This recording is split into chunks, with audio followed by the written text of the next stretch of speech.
Buenas, mi nombre es Wendy Barrante Jiménez. Soy activista por los derechos de las personas en situación de discapacidad ya 13 años y también soy funcionaria del Centro Independiente Morfo, del cual soy la presidenta actualmente. Este Centro Independiente es una asociación sin fines de lucro que trabaja específicamente todo lo referente a la filosofía de vida independiente. Bueno, el día de hoy les voy a hablar un poco sobre la importancia precisamente del movimiento Vida Independiente y cómo este provee que las personas en situación de discapacidad puedan ser autónomas y por ende viene a reivindicar ese derecho a ser tratadas como personas autónomas. Para ello voy a mostrarles la siguiente presentación.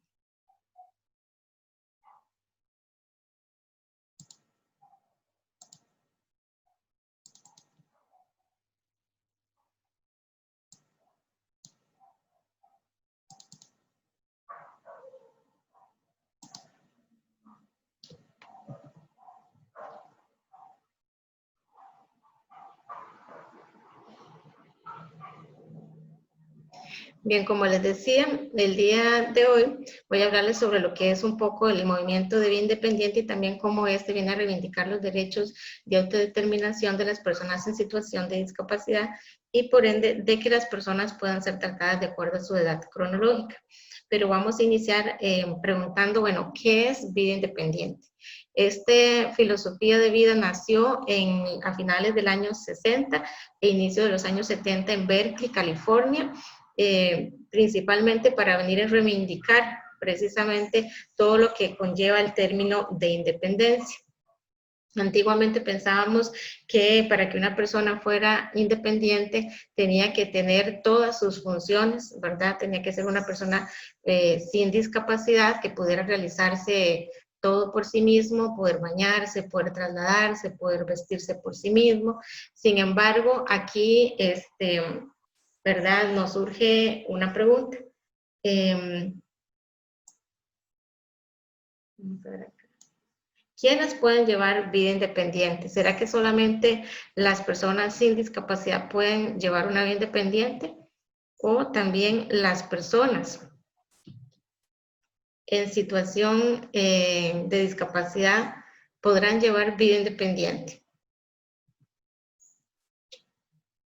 Bueno, la sociedad nos dice que las personas en situación de discapacidad no pueden llevar vida independiente porque no pueden tomar decisiones, ¿verdad? Siempre se nos ha visto como personas como niños, ¿verdad? Ahí adelantándonos un poco el tema, como personas que están siempre dependiendo de otras y que por eso no tenemos las facultades necesarias o requeridas para poder llevar o tener una vida independiente.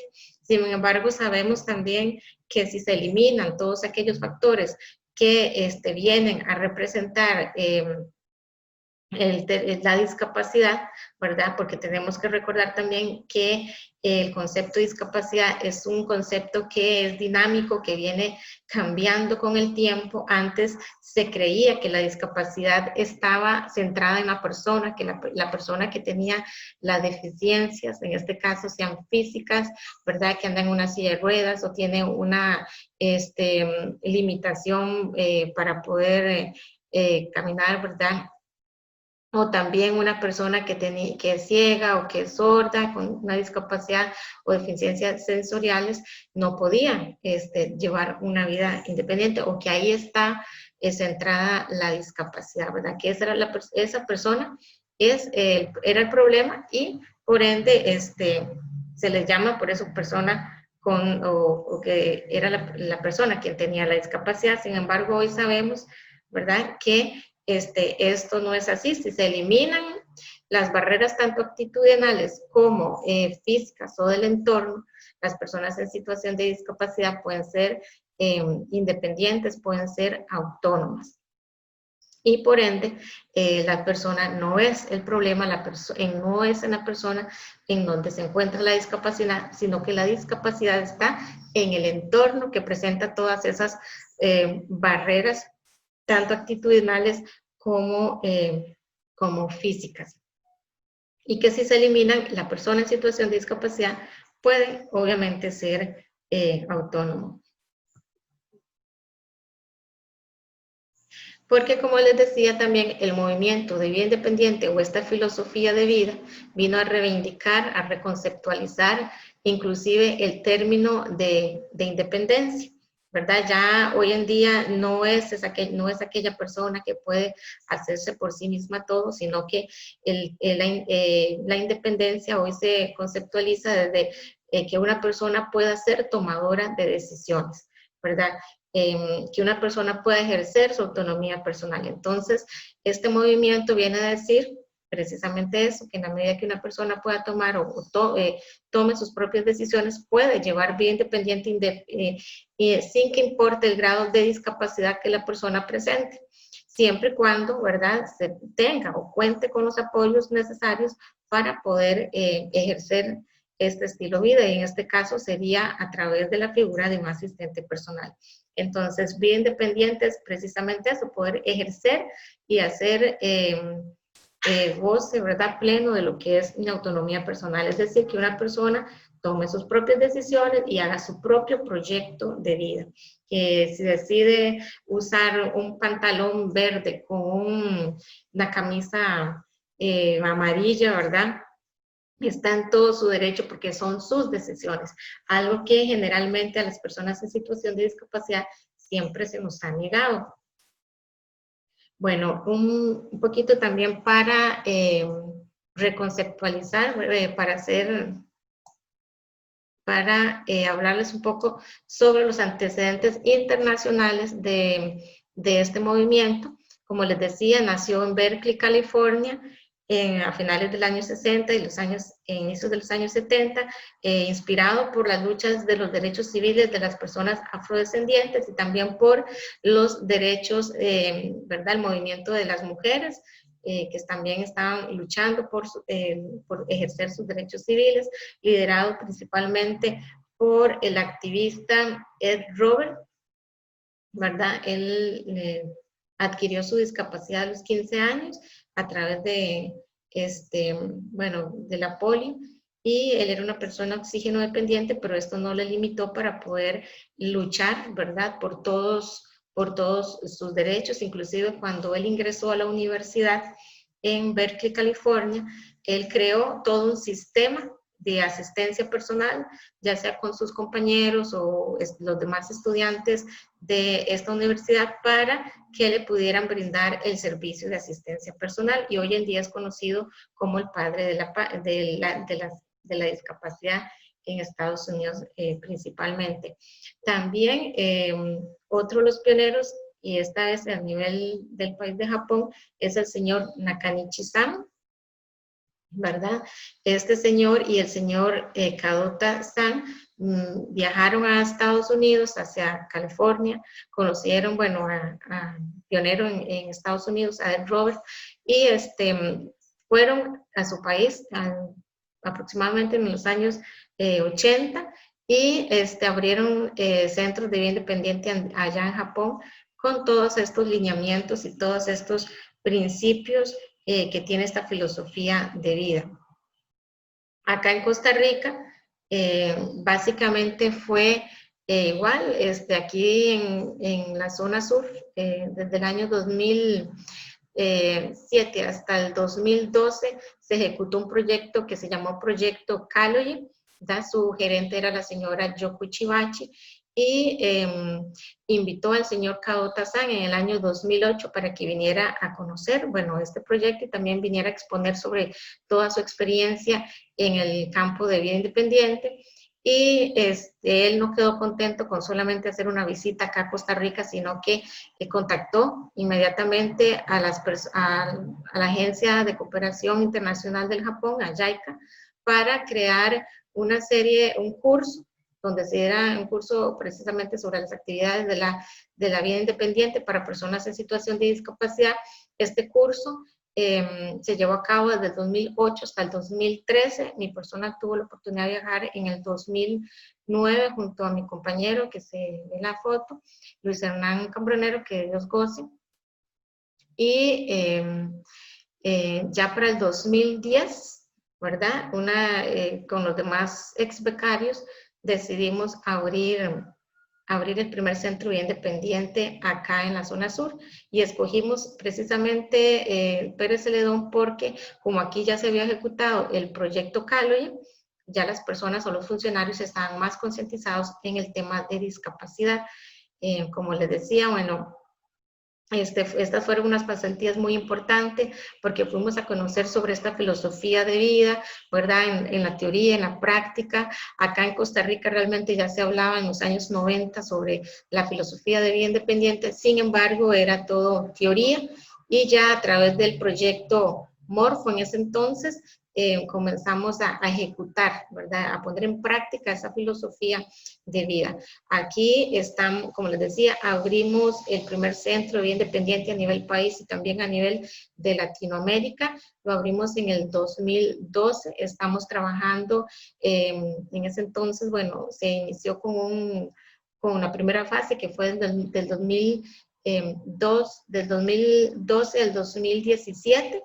¿Verdad? Y el objetivo principal era dar a conocer que las personas en situación de discapacidad sí podemos llevar vida independiente, siempre y cuando se nos den las herramientas, y en este caso sería el servicio de asistencia personal.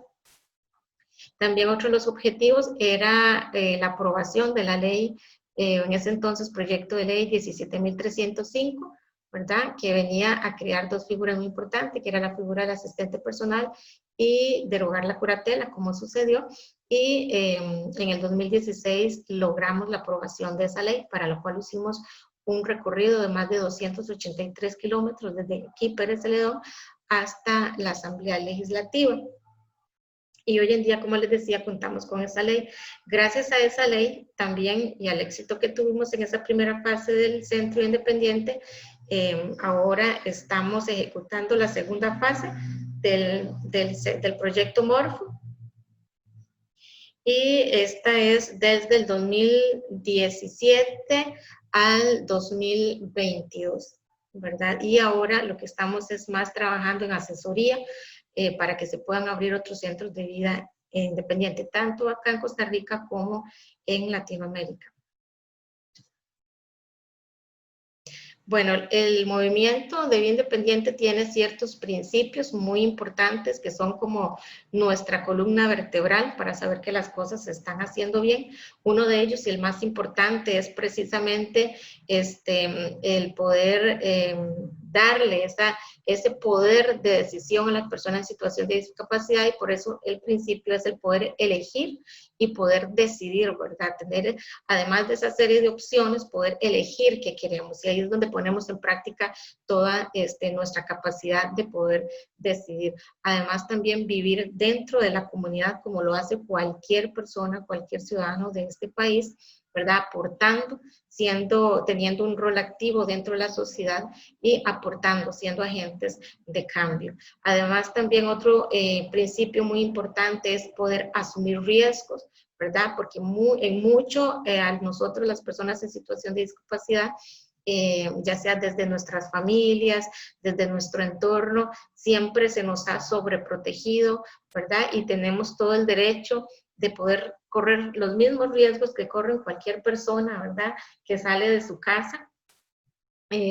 Tenemos los mismos riesgos como cualquier persona. Yo siempre digo que lo que debemos hacer es educar a nuestros hijos, a todos, sobre todo a las personas en situación de discapacidad también, y decirle cosas obvias como: si usted se va por una calle muy oscura, muy probablemente lo van a asaltar, independientemente de si usted tenga discapacidad o no. Entonces, este principio es muy importante, sobre todo para hacer conciencia en los padres de familia, para que no limiten a sus hijos solo por el temor de que les vaya a ocurrir algo, de que les vaya a pasar algo. No, esos riesgos los tenemos todas las personas, tengamos o no la situación de discapacidad, y nosotros también tenemos el derecho de poder asumir estos riesgos y también a equivocarnos, porque no significa que seamos perfectos porque nadie lo es.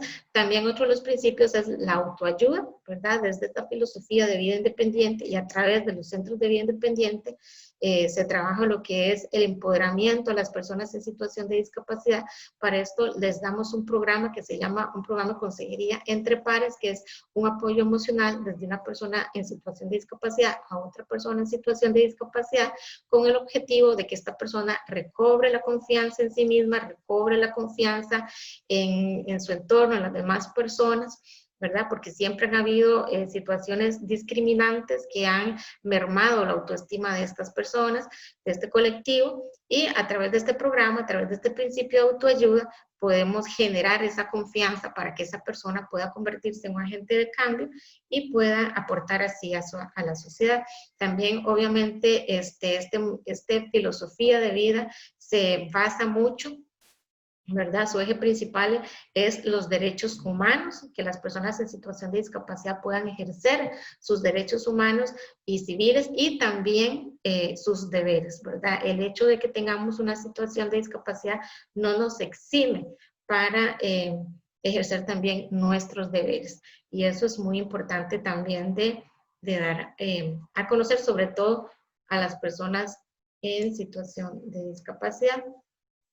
Y todos estos principios siempre apuntan a que el colectivo en situación de discapacidad sea autónomo, ¿verdad? Pueda tomar sus propias decisiones, pueda llevar una vida digna como cualquier otra persona y pueda tomar sus decisiones y en base a eso, como les decía, construir su propio proyecto de vida. Bueno, desde el año 2008 acá en Costa Rica se marcó, hubo un hito, ¿verdad? Un antes y un después en nuestro marco jurídico, esto porque se ratificó la Convención sobre los Derechos de las Personas con Discapacidad en nuestro país, la Ley 8661, y que vino a generar un cambio, como les decía, paradigmático, porque desde esa fecha el tema de discapacidad ya no se puede seguir abordando desde el paradigma médico rehabilitador, sino que se tiene que abordar desde el modelo social de la discapacidad, es decir, desde ese modelo en donde se mira a la persona en situación de discapacidad como sujeto de derechos y ya no más como un objeto, como una persona a la que hay que tenerle lástima. También nos viene a reafirmar precisamente que todas las personas en situación de discapacidad nacemos con igual dignidad a todas las demás personas y tenemos por este hecho, tenemos derecho, valga la redundancia, a gozar de todos los derechos humanos, ¿verdad? Y de todos los derechos fundamentales que se reconocen a través de nuestra Constitución política y también esta convención, ¿verdad? Que viene a armonizar el marco jurídico interno con este instrumento jurídico internacional, viene a precisar todos los apoyos que las personas en situación de discapacidad requerimos, necesitamos para precisamente poder ejercer todos nuestros derechos y sobre todo el derecho a ser autónomos, el derecho a tomar nuestras propias decisiones. Acá en Costa Rica, nosotros desde el Centro Morfo, cuando estábamos en la promoción de que se aprobara la ley 9379, tomamos como base también dos artículos de esta convención, los cuales fueron el artículo 19, ¿verdad? Que tiene que ver con el derecho a vivir de forma independiente y de hecho este artículo nos recuerda que las personas en situación de discapacidad tenemos derecho, ¿verdad? A elegir dónde vivir, en qué comunidad vivir, en qué lugar vivir, ¿verdad? Y que tenemos también derecho a que se nos dé una serie de opciones, de servicios, de apoyo para poder ejercer precisamente esa autonomía personal.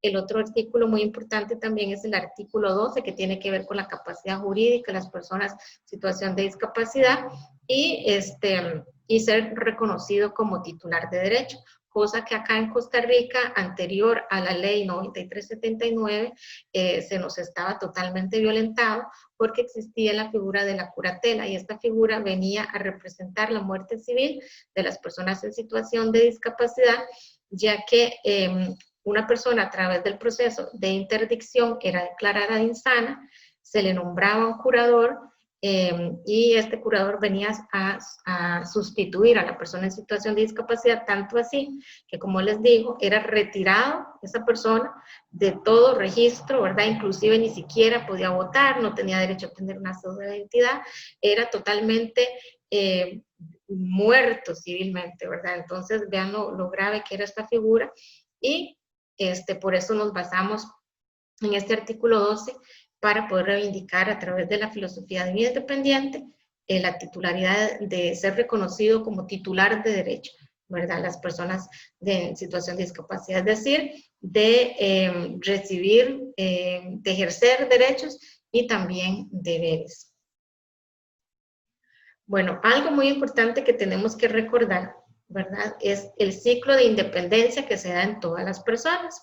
Recordemos, por ejemplo, en un niño, ¿verdad? De 0 a, qué sé yo, 6, 7 meses, ¿verdad? O incluso a un año, los niños todavía son muy, muy dependientes de sus padres, pero ellos siempre están en este constante aprendizaje, están queriendo descubrir el mundo, ¿verdad? Y tratando de ser cada día más independientes.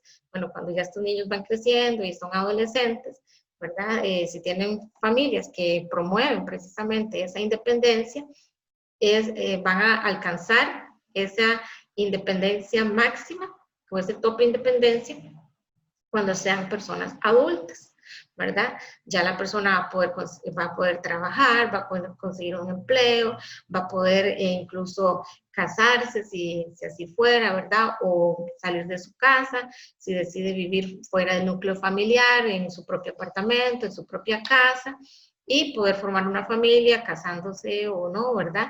Pero poder expresar toda esa independencia. Luego ya vemos que este ciclo va disminuyendo, por decirlo así, cuando la persona está en su etapa de vejez. Vuelve otra vez a depender de sus familiares, de sus hijos, de sus sobrinos, etcétera, ¿verdad? Y viene dándose otra vez esta dependencia. Sin embargo, ¿verdad? Para las personas en situación de discapacidad, este ciclo de independencia no se da como se da en las demás personas, porque es lineal. Generalmente, en las personas en situación de discapacidad que no están empoderadas o que están sobreprotegidas, esta independencia, este ciclo de independencia es lineal. Desde que son niños hasta que son ya personas adultas mayores, estas personas nunca pudieron experimentar su independencia, nunca pudieron en su adolescencia ir y conocer, ¿verdad? Tener la primera novia, no pudieron experimentar ese tipo de cosas, darle un aprete, ¿verdad? A la novia, todo ese tipo de cosas que han pasado, cualquier adolescente de este país les son vedadas, les son negadas a las personas en situación de discapacidad. Cuando es adulto, ¿verdad? Increíble que todavía ver personas, y como lo he visto, jóvenes, adultos ya, sosteniendo un carrito porque su mamá todavía le está comprando un carrito o una muñeca, ¿verdad? O vestida de colita. O sea, es increíble ver qué tan marcado está la sobreprotección y la dependencia cuando se trata de personas en situación de discapacidad, cuando no se les ha promovido precisamente el ser independientes y cuando no se les ha tratado de acuerdo a su edad cronológica. Y hablando precisamente, ¿verdad? Ya en ese tema, sabemos que existen muchos estereotipos, muchas etiquetas que se nos dan al colectivo en situación de discapacidad, desde que no somos productivos en el ámbito laboral, de que damos lástima o somos eternos niños, ¿verdad? Y es precisamente el infantilizar a las personas en situación de discapacidad, un estigma más bastante negativo, porque viene a limitar mucho a las personas en situación de discapacidad, ¿verdad? Es algo que la sociedad lo ve como natural, ver a una persona en situación de discapacidad, verlo como un niño, verlo como un angelito inclusive, ¿verdad? Y se le sigue, con este tipo de actitudes, se siguen perpetuando, como les decía, estereotipos negativos, ¿verdad? A la persona, al niño o a la niña, o al joven, la joven, o al adulto, ¿verdad? En situación de discapacidad. Y bueno, a raíz de este estigma, ¿verdad? Se tiene la creencia de que es que las personas en situación de discapacidad son atrasadas, y en realidad no es que sean personas atrasadas o que sean personas que no saben conducirse o no saben tener una buena conducta, sino es porque precisamente se les trata toda su vida, sus familiares los trataron como un niño. Acá la autora del libro Discapacidad, la discapacidad es natural, usemos el sentido común, ¿verdad? Ella nos habla, precisamente nos da una serie de casos o nos dice que los niños sin discapacidad, los niños, y yo no solamente niños, sino los jóvenes, cualquier persona en situación de discapacidad, también puede enfrentar diferentes etapas del desarrollo, ¿verdad? Es muy común, bueno, ver un niño de 10 años, nos dice ella, que no está etiquetado, que puede leer como un niño de 13 años o un niño o un joven jugar como uno de 16, ¿verdad? Y comportarse también como uno de 8 años, y esto se considera, como les decía, la sociedad lo considera como algo, entre comillas, normal. También nos dice esta autora que hay adultos, ¿verdad?, sin discapacidad, y ella pone el ejemplo como ella, que a la edad de 52 años se comporta en algunas ocasiones como una niña de 10 años, o más de 20, 80, dependiendo, ¿verdad?, lo que ella quiera, o lo que quiera lograr, ¿verdad?, se ajusta en esas edades que no le corresponden, ¿verdad? Pero nadie, ¿verdad?, la coloca en este caso en una edad funcional o del desarrollo, ¿verdad? No la tratan de acuerdo a eso, sino que la siguen tratando de acuerdo a su edad cronológica, independientemente de lo que ella haga o deje de hacer. Y ella nos cuestiona, ¿verdad? Acá nos comienza a cuestionar por qué entonces lo que hacemos, por qué entonces se hace esto con las personas en situación de discapacidad. Y es aquí donde debemos de reflexionar que muchas veces muchos docentes, o doctores, médicos, tratan de calificar, ¿verdad? O de estereotipar o encasillar a un niño o niña en situación de discapacidad y decir, bueno, él se comporta como tiene la edad, tiene 10 años, pero se comporta, o su edad de desarrollo funcional es un niño de 3, y lo siguen tratando como un niño de 3. Y esto es algo totalmente nocivo para este niño, ¿verdad? Porque realmente no se le está tratando como debería de ser, se le está, ya desde ahí se le está irrespetando, y esto trae consecuencias muy negativas, ¿verdad? Y aquí vamos a ver algunas de ellas. Se le califica como personas malcriadas o violentas, cuando esto no es así, sino que se ve ocasionado porque son personas que no han recibido una educación como tal, porque sus papás, y hablemoslo claro, sus papás en muchas ocasiones los alcahuetean, ¿verdad? Le alcahuetean el berrinche que hizo el chiquito, la chiquita con discapacidad, porque pobrecito, hay que tratarlo así, pobrecito, ¿verdad? Ahí va otro estereotipo. También, como les decía anteriormente, somos calificados como angelitos, y, ¿verdad?, caídos del cielo. Y yo siempre digo, los angelitos caídos del cielo son demonios, entonces tengamos cuidado con eso, de no estar también calificando a las personas, quitándoles su derecho también, inclusive a la sexualidad, ¿verdad? Y aquí, bueno, aquí me faltó eso, creer que no somos personas sexuadas, ¿verdad?, porque precisamente se nos sigue infantilizando. También se cree que somos personas torpes, ¿verdad?, atrasadas, que no aprendemos, y es precisamente porque se nos sigue tratando como un niño, hablándonos inclusive como un niño. En ocasiones, madres de familia que le dicen a su bebé, o siguen hablándole inclusive ¿verdad?, a estas personas en situación de discapacidad como si fueran bebés. Y ustedes pueden ver la foto ahí, en general, donde la escena típica donde viene alguien y nos agarra el cachete y nos dice, ¡ay, qué chiquita más linda!, ¿verdad? Creo que esto, y pueden ver la expresión de la cara de la muchacha, que se ve que ya es una joven, y, y es la misma indignación que nos provoca cada vez que alguien nos ha hecho esto, ¿verdad? Generalmente son familiares, y de ahí la importancia que los padres, madres de familia, ¿verdad?, los familiares en general, traten a los hijos de acuerdo a la edad cronológica, ¿verdad?, de acuerdo a la edad que ellos tienen, y no los encasillen a una tal edad funcional o de desarrollo, porque todo el daño que les está ocasionando a estas personas. También se cree, ¿verdad? Otra de los perjuicios es decir que como nunca va a crecer, siempre va a estar sometido a protección. Y esa protección no está mal, ¿verdad? No está mal que como padres, como madres, como familiares queramos querer lo mejor y proteger a nuestros hijos, tengan o no tengan discapacidad. Pero lo malo es cuando esa opinión conlleva ya sobreprotección, ¿verdad? Y limitamos a esas personas, no los dejamos ser. Y se le causa, como les decía, un daño porque esta persona realmente no se está preparando para el futuro. Si faltara ese papá o esa mamá falta, no los estamos preparando realmente porque no se están desarrollando las habilidades que esa persona trae consigo, independientemente del tipo de discapacidad que tenga. Si a una persona ¿verdad? Se le estimula, se le apoya, ¿verdad? Ahora la ley 7600 también en nuestra legislación lo permite, lo que son modificaciones curriculares para que esas personas puedan también desarrollar todas sus habilidades y destrezas, ¿verdad? Y puedan también ser educadas. Y bueno, todo este tipo de frases y estereotipos lo que vienen a hacer es reforzar la discriminación y la segregación que se sigue haciendo a las personas en situación de discapacidad.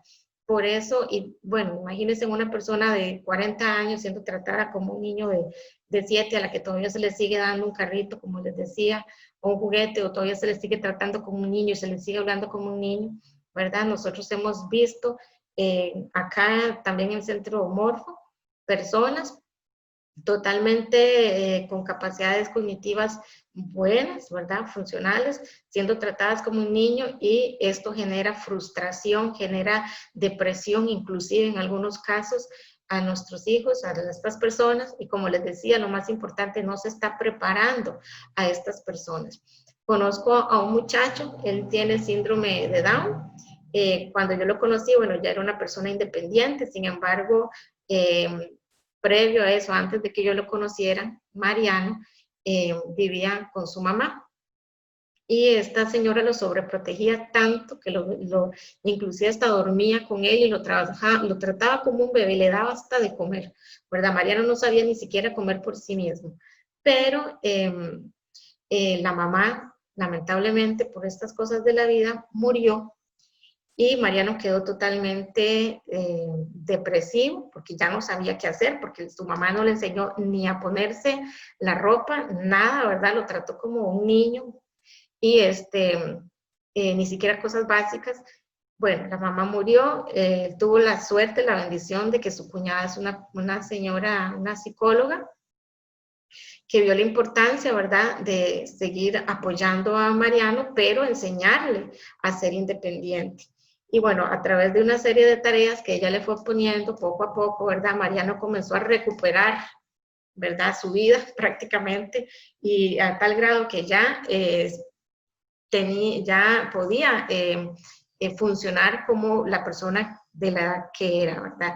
Y bueno, para cuando yo lo conocí, esta persona vivía ya inclusive en su apartamento solo, ¿verdad? Pudiendo barrer, limpiar, hacer las actividades de aseo, ¿verdad? En su casa, domésticas.